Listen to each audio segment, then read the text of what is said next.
తమ వివాహేతర సంబంధానికి భర్త అడ్డు వస్తున్నాడని చెప్పి ప్రియుడితో కలిసి భర్త హత్యకు ప్లాన్ చేసింది ఒక మహిళ.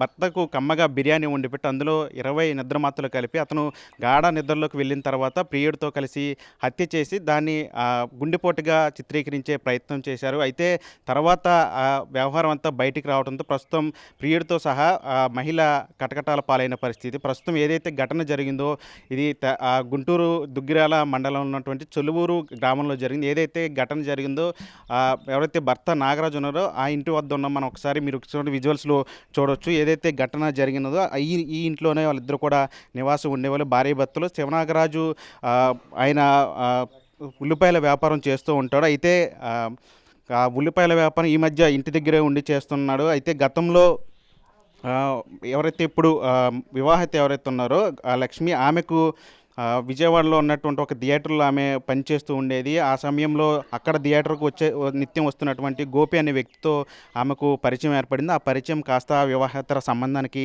దారితీసింది. అయితే ఈ మధ్య కాలంలో శివనాగరాజు ఇంటి వద్దే ఉండి ఉల్లిపాయల వ్యాపారం చేస్తున్నారు. గతంలో శివనాగరాజును అడ్డు తొలగించుకోవాలని చెప్పి ఆ గోపి ఎవరైతే ఉన్నారో ఆమె ప్రియుడు, అతను హైదరాబాద్లో కార్ ట్రావెల్స్ నిర్వహిస్తూ ఉండేవాడు. ఆ కార్ ట్రావెల్స్ కోసం ఇతనుకు శివనాగరాజుకు ఆ డ్రైవింగ్ రావడంతో అతన్ని అక్కడ హైదరాబాదు పంపించి ఇక్కడ వీళ్ళిద్దరూ కూడా గడిపే పరిస్థితి ఉండేది. అయితే శివనాగరాజు కొంతకాలం క్రితం అక్కడి నుంచి వచ్చేసి మళ్ళీ ఇంటి వద్దే ఉండి ఉల్లిపాయల వ్యాపారం చేస్తున్న పరిస్థితి. ఈ క్రమంలో భర్త తమ అక్రమ సంబంధానికి అడ్డు వస్తున్నాడని చెప్పి ఎలా అయినా సరే తనను అడ్డు తొలగించుకోవాలని చెప్పి ఈ పథకం అంతా రచించిన పరిస్థితి. ప్రస్తుతం నేను శివనాగరాజు తండ్రి మనతో ఉన్న ఒకసారి మాట్లాడదాం ఏం జరిగింది అనేది.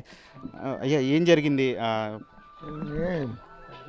తెల్లారగట్ట 18వ తారీఖు తెల్లారగట్ట 4ంటికి మా మనోడు వచ్చి, తాతయ్య మా నాన్న లేగొట్టలేదు, మాట్లాడతలేదు అని వచ్చి చెప్తే ఇక పని పరిగెత్తుకుంటూ వచ్చాం.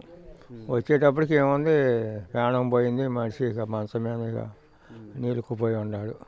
నీలుకుపోతే ఏమన్నా వాళ్ళు ఇళ్ళన్న 4 పోగాయి మెల్లిగా తీసుకొని బయట పడుకో. ఎప్పుడు పెళ్లి జరిగింది? వాళ్ళిద్దరికి పిల్లలు ఉన్నారు? పెళ్లి జరిగి ఇప్పుడు 18 సంవత్సరాలు, 17 సంవత్సరాలు అయిందండి.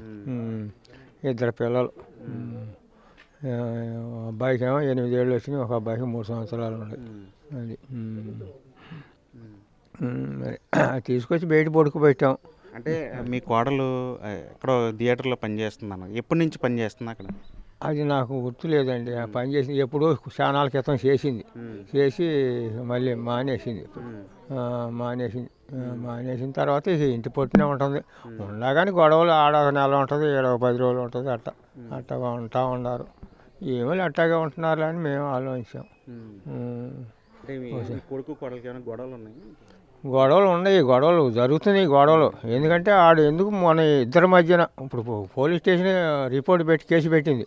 కేసు పెడితే అక్కడ పోయి ఎస్ఐ గారి దగ్గర పోయి మాట్లాడితే ఆయన అన్నాడు, ఏమమ్మా నీవు మీ ఇద్దరి మధ్యన 3 ఎత్తి ఎందుకమ్మా, మీరు ఆఫరం చేసుకోవాలి కదా సక్రంగా అని అంటాను. ఆయన గోపి అనే వ్యక్తితో పరిచయం ఉందంటున్నారు. మీకు తెలిసింది ఆ విషయం? మీకు తెలుసా ముందే? మాకు తెలియదండి, ఇవన్నీ తర్వాతే తెలిసినాయి. తమ్ముడు పెండు అని అంటుంది. మరి మనం ఏం అనుమానిస్తాం వాళ్ళని? అనుమానించలేకపోయాం. ఇక అట్లా జరుగుతూ వస్తుంది. అది ఎస్ఐ గారు గొడవ పెట్టి పంపిస్తే మళ్ళీ ఇక్కడ కాదని చెప్పి బెంటు మిల్లు అక్కడ కేసు పెట్టింది. కేసు పెడితే మరి ఇక ఆడకపోయాం. ఏం ఆస్తిలు రాపించుకోవాలని, ఆస్తిలన్నీ మాకు రాయాలి, రాస్తే ఇక మేము మొత్తం కాపరానికి అన్నట్టుగా చేసి అక్కడ మమ్మల్ని పోలీసులు దౌర్జన్యం చేసి ఇక మా చేత సంతకాలు పెట్టించుకున్నారు. మనం ఏం చేస్తాం మరి, ఒక సాటకు పోయిన తర్వాత మరి తప్పదుగా పెట్టాలిగా. సరే సంతకాలు పెట్టి వచ్చాం కాగితం మీద. ఇక అది జరిగింది అట్ట. ఇక తర్వాత ఒక నెలకి మరి వస్తాను, నా పొలం నాకు రాసిన తర్వాత నేను వస్తాను. సరే మరి ఏం చేస్తా, ఇక పొలం రాసేస్తే ఇక అప్పుడు గొడవ చేసుకున్నారు. అక్కడ గొడవ చేసుకున్నారు అంతా.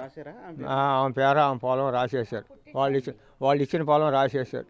రాసి వచ్చిన తర్వాత పొలం రాసి చేసిన తర్వాతే ఇదంతా చేసి ఇది జరిగింది అనమాట. వాళ్ళ పొలం వాళ్ళు రాపించుకున్నారు. రాపించుకున్న తర్వాత ఇక ఈ ఎత్తుమానం జరిగింది అన్నమాట. ఇవన్నీ అది అట్లా చేసింది. ఆ రోజు ఏమైనా మీ అబ్బాయి మీతో మాట్లాడా ఈ జరిగిన రోజు నాతో మాట్లాడలేదండి, నాతో ఏం మాట్లాడాల. పొలం పని నేను బయట కూర్చున్నాడు కానీ అరుగు బండ మీద అక్కడ మాట్లాడలే. ఏదో కతి బిర్యానీ నాకు కూడా పంపించాడు. మా నాన్నగాడ పంపించని తీసుకొని మనోడి చేత పంపించాడు. బిర్యానీ ఇక అది బిర్యానీ తిన్నాం. తెల్లారి ఇక ఇది జరిగింది. మీకు పంపించిన బిర్యానీ బాగానే ఉంది, బాగానే ఉంది, ఏం లేదు దాంట్లో. మరి నాకు పెట్టింది బాగానే ఉంది. అంటే ఇక తను పెట్టిన దాంట్లో ఇక కలిపింది అనమాట. అది అట్లా జరిగింది. ఏం చెప్పారంటే ఏం కోరుకుంటున్నారండి పోలీసులు? ఏముంది ఇప్పుడు మరి పోస్ట్ మా చంపేసిందని నిర్ధారణ తేలిందండి.